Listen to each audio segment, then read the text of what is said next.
Hey there, and welcome to Marriage Talks, a real, authentic, and relatable podcast about how to thrive in your marriage.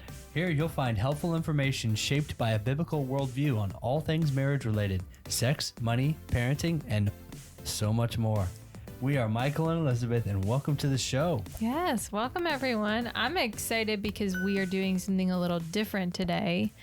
In that we are discussing an article and kind of giving our personal touch to it and just walking through it. I felt like it was really good to kind of think about, like, let it stir. Yeah, it's a top 10 list, and it was written by a friend of the show, Lindsey Maestas. We did an interview with her a few months ago. Yes. And we talked about how to deal with difficult in-laws. Yeah, she's super sweet. And which is an excellent episode. Yeah. After you listen to this one, go listen to that one. Yeah. Sorry, we don't know the number right off the top of our heads, but it was sometime in the fall of 2020. But it was a great conversation. So great that I think she actually took that same conversation and used it for her podcast too. Yeah. So we learned a lot from that. I think that was a very pertinent. Like, it's something that a lot of people deal with. So anyway, enough about that episode. Elizabeth found this article the other night and was like, wow, this is kind of a thought-provoking article. So there's a lot to unpack. Yes. It's 10 points long. What was the actual name of the article? 10 ways wives unknowingly disrespect their husbands. Okay. So yeah, it's 10. So we're going to break down 5 this episode. Yes. And then 5 on part 2. Yes. Because you do not want to cram 10 points into a 30-minute podcast with intro and exit. Number 2. Yep. Yeah, I agree with that. Don't do that one. Yep. Number 2, that's bad too. Don't do that one. Yeah, we wanted to, like Michael said, unpack it and talk about it and talk about how, like, it's either happened or, like, we've been super intentional about not letting it happen in our marriage. So we wanted to spend time with each point. Yeah. And before we get started into the meat and potatoes of the episode, we wanted to remind you that this episode is brought to you by the Marriage Talks Patreon page. Yes. You can find that in the show notes, and it's a spot where we have kind of special, kind of extra. What do we have? Extra content. Yeah. And you get a letter from us when you join, and just some fun perks. Get hooked up with a sticker. A sticker. We got all these cool logo stickers, and we need to give them to homes so you can put them on your water bottles and your laptops. So check it out. It's in the show notes. And please do not forget to rate and review if you've been listening for a while. We would love for you to give us a 5-star rating and leave a nice review. That way we can talk about it on the episode, because we always read them, and it's just very, very sweet and encouraging. We every week we're recording, and we know that you're on the other side listening, but as we're recording, it's just us in a room talking into mics. Yeah, we record at night in our bedroom with the kids asleep. Yes. So it's nice getting the feedback. It's like, oh yeah, we actually used some of the tips from last week's episode, and it really helped us connect and solve a problem way faster than normal. Yes. And it also helps other people find us. So if you've been enjoying it, like, let's spread the word, share us on social, and leave us a rating and review. Yeah. All right. Let's get into the nitty-gritty. Yes, let's do it. Number 1. So wait, again, just to kind of review, it is the 10 ways wives unknowingly disrespect their husbands. Yeah. And I'm loving this because I get to, like, this is what you do to me. Oh. No. No, I do not. I'm very careful about where I can make you do things. Yeah, when you disrespect me, it's very systematic and strategic. Just kidding. No, full disclosure, I do not feel disrespected. Good, because as I say, I know that I am very capable of doing some harm in our marriage, and that's why I'm super intentional about not doing it. Oh, yeah. So it's also not biblical. So let's just get that out of the way. It is not biblical. But the first one is emotional manipulation. And this is a big one because women, like, we know how to use emotions And we know how to use emotions to get people to do things. So if you're sitting there and you're a wife and you're thinking, I don't know how to do that. Like, I don't do that to people. You do, and you're a lot smarter than you're giving yourself credit for. Yeah. We are not stupid. and we know that if we present our feelings in a certain way, it's going to make our husband feel a certain way, and we're going to get a particular reaction from him. And it's very easy to manipulate in this manner. And so I'm not saying don't share your emotions, but the big thing is like, why are you sharing your emotions? So why am I telling Michael that what he did the other day hurt my feelings? Is it to restore the marriage, or is it to get him to feel bad? And if it's to get him to feel bad and to put him down, then I need to take a step back and evaluate and be able to effectively communicate that while what he did the other day did hurt my feelings, I need to communicate it in such a way to where it like brings us closer together, not pushes us further apart.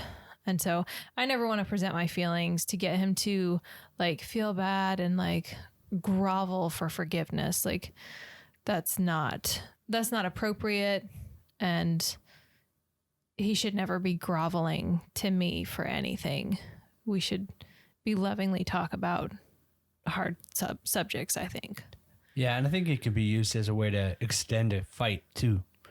It's like if you want to just like, hey, poke the bear again, you know, remind your husband how you were like, you know, I don't know what I'm having a hard time thinking of an example of it, but yeah, it can be like, you made me feel terrible last night when we were fighting. I just want you to know you should feel terrible too. Yeah, it's in going back to why are we sharing those feelings, wives? Like, why are we telling our husband, this is how you made me feel? No, let's back up. Because of this situation, it really hurt to see that happen, or really hurt to receive that. It shouldn't ever be like, I shouldn't ever be like, Michael, you made me feel this, that, and the other. That's just not an appropriate way to share feelings, because it's just me pointing a finger. But if I'm saying, we had this argument, or you made this decision, and maybe I didn't realize that it would hurt my feelings, but I share with him, you know, this is a decision that you made, and I just really felt hurt by it. And I would love to talk to you about that and figure out why it hurt me so much, and to be able to unpack it a little bit, because there can be some insecurities there that have nothing to do with Michael, but it was just triggered by something that he did. So, but for me to go out and just like point the finger. So the whole point of this particular point, I guess, number one, emotional manipulation, is just kind of do a heart check as to why you're sharing your emotions. And if it's to get a certain reaction out of your spouse, or to make them do something you want them to do, or to make them feel bad, it's not really appropriate time to share it, and maybe take a step back. But if you're sharing your emotions to say, you know, we went through this thing and I feel really hurt by it, and I would really like for us to talk about it because I don't want it to happen again, which then brings the two of you closer together, and it makes the marriage stronger. So if the motive is to make the marriage stronger, then I think it's appropriate to share the emotions. Yeah, I agree. All right. Number 2 that Lindsey brought up was mothering your husband. I refuse to do this. 1000%. Do you though? I do. I do, because we've had many a talk. Yeah. It's so there should be a delineation between what your mom does or did and then what your wife does. And I think a lot of husbands, we can fall into the trap of like, if you had especially, we'll say like helpful mom growing up who like, you know, those moms who like cut your steak for you Oh, no. when you're in high school or something like No. that. Yeah. Or just like, I mean, fold your laundry until high school. Like when you're in high school, you should be practicing for being on your own, and it can get really like, you can get used to it. So if you came from a house like that, you might expect your wife to be doing this, but honestly, ladies, don't do this. Do not fall into that. Men don't expect your woman to do that, and then ladies, do not fall for that trap. Yeah, I can see how, like, if a guy has a really good relationship with his mom, nothing wrong with that. But if like the preparation of like being an adult wasn't actually ever done before the guy left the house, then there's not going to be a whole lot of like initiating and making decisions. And I'm not saying that you do this, but I'm saying for an example. Oh, I don't. I know. I'm good. It's if you're just used to somebody doing everything for you and like planning your steps, then you would never be in the habit of doing that on your own. So then when you get married, it would make sense for your wife to like subconsciously or unknowingly step into that role. Wives, don't do that.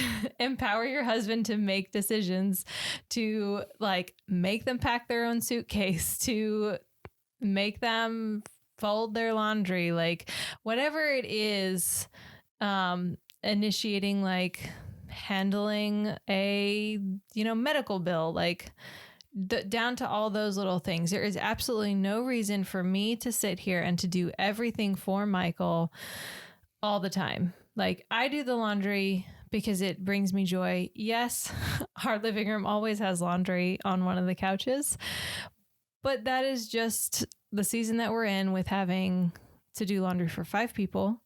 And there's only so much that the kids can help me with. And they do. They help me put some things away, and you help me put some things away. And even if you put away wrong, I don't say anything because it's in the drawer or it's in the closet.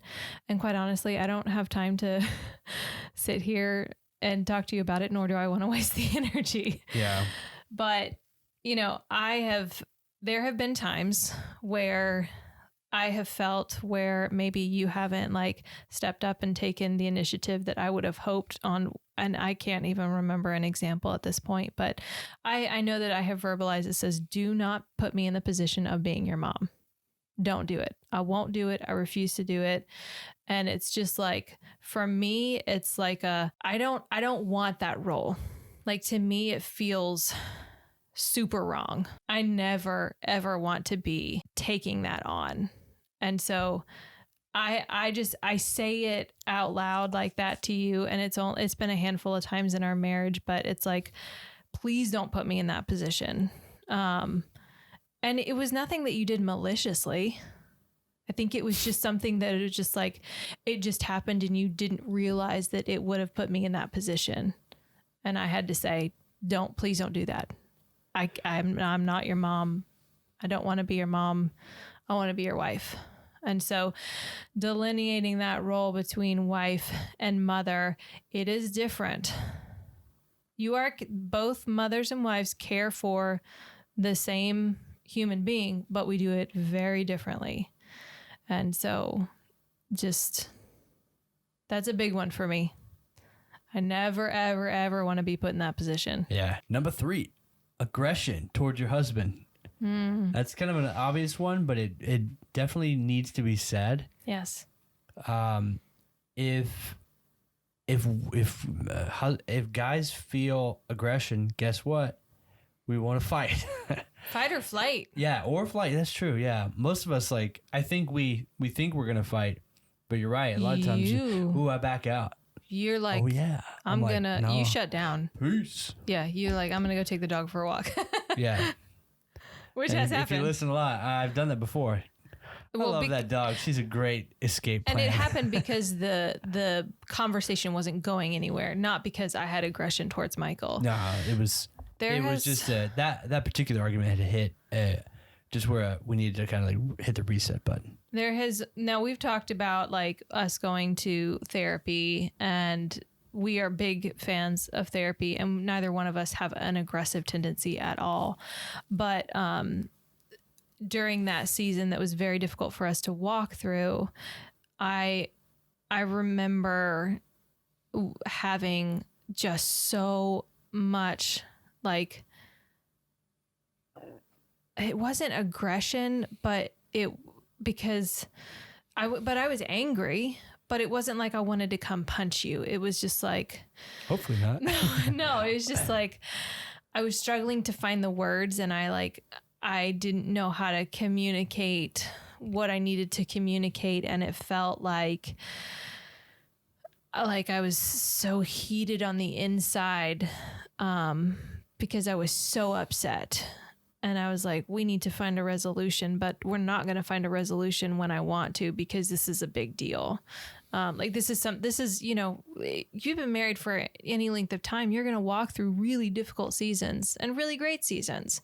And when you're in a really difficult season, you might have some emotions, being angry, being upset, maybe some aggression, but, if I were to come at Michael all the time with aggression, thinking that was a productive way of communicating with him, we would never get anything done. Nah. It's not productive. It doesn't allow you a platform to speak. Yeah, aggression just has no place in a marriage anyway. It's just like, agreed. It's, again, not productive. There's no healing. There's no moving forward. It's just like, aggression is something you should save for like the gym or you're pumping iron. Yeah. Or like, I was going to say sports, but even that is like, aggression doesn't really belong there either. Like No. determination, but yeah, it's got no place in a marriage. Yeah, not at all. Not at all. All right. Number 4 is smothering your husband. And this one struck a chord with me in a weird way, because I don't think that I smother, but I feel like the Lord's been bringing up a few things that I need to relinquish. And I don't think that they're like out of control, because I think that we would have had a lot of conversations about it if it was out of control for me. But, so anybody who knows me, like, I have FOMO, fear of missing out. Like, I really do enjoy being a part of things. I like to know things. I'm not a gossip at all, but if it's something that involves my family, like, I really like to know, and I just like to be a part. I don't like to be left out. So there's that. Which, if you have really bad FOMO that you didn't keep in check, then smothering your husband would be really, really hard. Like, that would come very naturally. Like, tell me what happened. What'd you guys talk about? Okay, I was just going to ask for an example. Yeah. Like where did you go? Who'd you ride with? How fast did you go? Like that type of thing. Yeah, actually on ours, we share the Drive Safe and Save app, so you could look at how fast I go. We have a Honda Odyssey, so it doesn't go that fast. Are you talking about, like, also if I'm on my phone, like, who are you texting? What are you saying? Yeah, just like anything. Like, if it's something that's between you and somebody else, if like my FOMO was crazy out of control, I would be asking you questions all the time. Now I do ask you, like, hey, who are you texting? Because, like, sometimes your phone is blowing up and I'm like, okay, what is going on? Yeah, so it's just funny. She gets kind of jealous of the texting that I do. She's like, wow, he's popular. I was like, I have this thing where, like, if I love getting texted a lot. It makes me, I think everybody does. Yeah. And it's one of those things where, like, I purposely start conversations so that I have text coming. Like, if I don't text any of my friends, why would I expect a conversation to get going? It's like, I'm going to start a conversation. Yeah. Hey, it's been 3 weeks since we talked. What's new? How's it going? How's work? And yeah. You are good at that, like, keeping up relationships. Texting's so easy. It's just like, you have a thought, you have your phone on you, you can get that thought out there. It's an amazing way to keep a friendship going and encourage and let somebody know how much they mean to you. We're getting kind of off topic here. Yeah. So I have FOMO, and I really do have to like keep it in check because I know that I have it. So I try really hard not to let it control situations. But at the same time, I also really like to have control. And when Michael, sorry, kids. Yeah, that's a true statement. It's true. It's true because I feel secure in control. And before you're like, control, like, wow, she's super controlling. It is more common than you think. Okay. I promise you. We like to control our environment, our circumstances. We like to control a lot of things about our day, about the people around us. And there have definitely been times where Michael's made a decision that I would not have made. And I have gotten upset about it because I felt like I was out of control. And I have to, we talked about this in the episode, the expectations episode. We talked about Ephesians, and we talked about wives submitting. And there are going to be way more times in our marriage where Michael makes a decision that I would not have made, and I just have to learn to submit. It's not a wrong decision. It's just a different decision. And so I now you have it on tape. You can play it back. It's something that the Lord has really like revealed in me as of late. I would say within the past like handful of months. And it does not come up every day. It does not come up every week. But there are definitely times. I mean, I would say the last time this happened was like several months ago. The control thing? Yeah, just last feeling. Thursday. No, I'm talking about that, but the time before that. Oh yeah. Oh, it was pretty long. Yeah, it doesn't. It's like you can't. It just happened. No, you're right. It did just happen. We had a conversation about it. We're good. I didn't have to walk the dog or anything. There's a lot more to that argument that we don't need to go into, but it wasn't just one person. Let's just say that. No, of course not. No argument is. But so moving on to number 5. I'm not done. So that need to control, it really only happens like maybe a couple times a year. But it does happen. So the Lord has really been showing me that my need for control, first of all, there are things that I just need to let go of. But secondly, it has also revealed that in some areas, I don't trust Michael to make, quote, the right decision. And that's something that I really, really need to be in prayer and scripture about to deal with. And I'm glad though that we had that argument because it revealed that.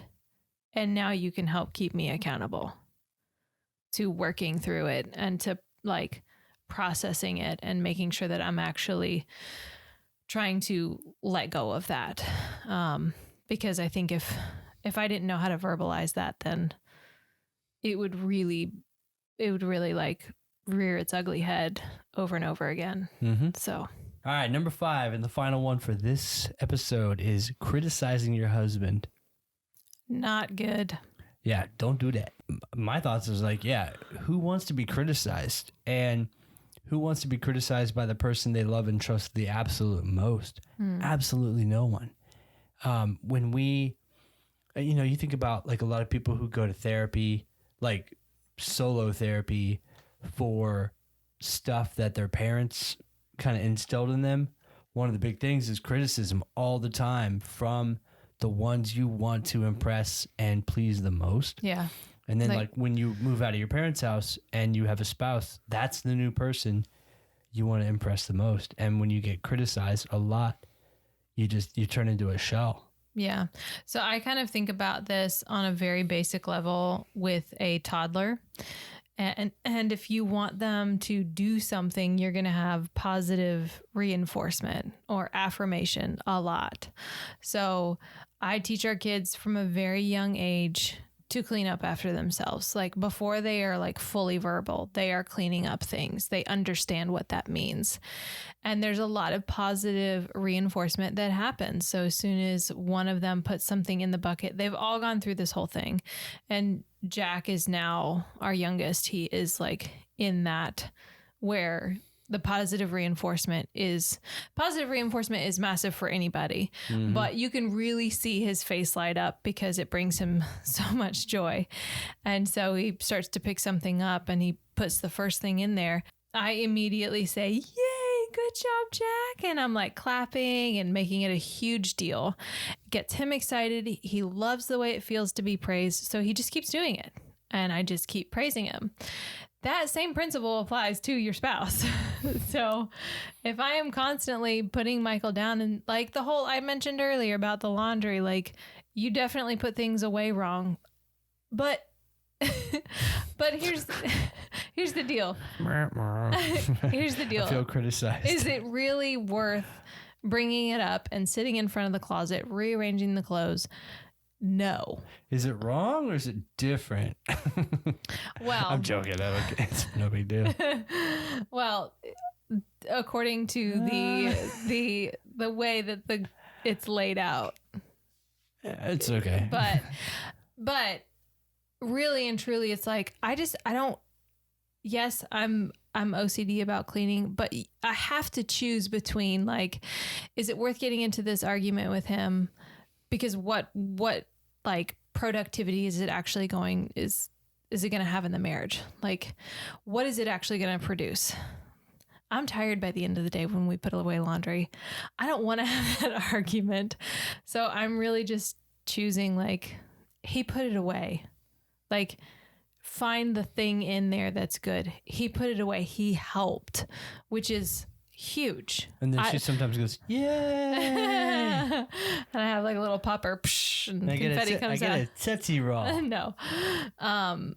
I'm just thankful that he helped, and that's not to insinuate that he never helps, but that I appreciate the help because it takes things off my plate and it makes me feel less stressed. It makes me feel like I can relax. So I'm choosing to see the good in the situation as opposed to, well, I can't believe you put the purple shirt in the green area. Why would you do that? Like, yeah, you heard that right. We have chromatic organization in our closets. It's rainbow organized. Is it actually Roy G. Biv? Uh-huh.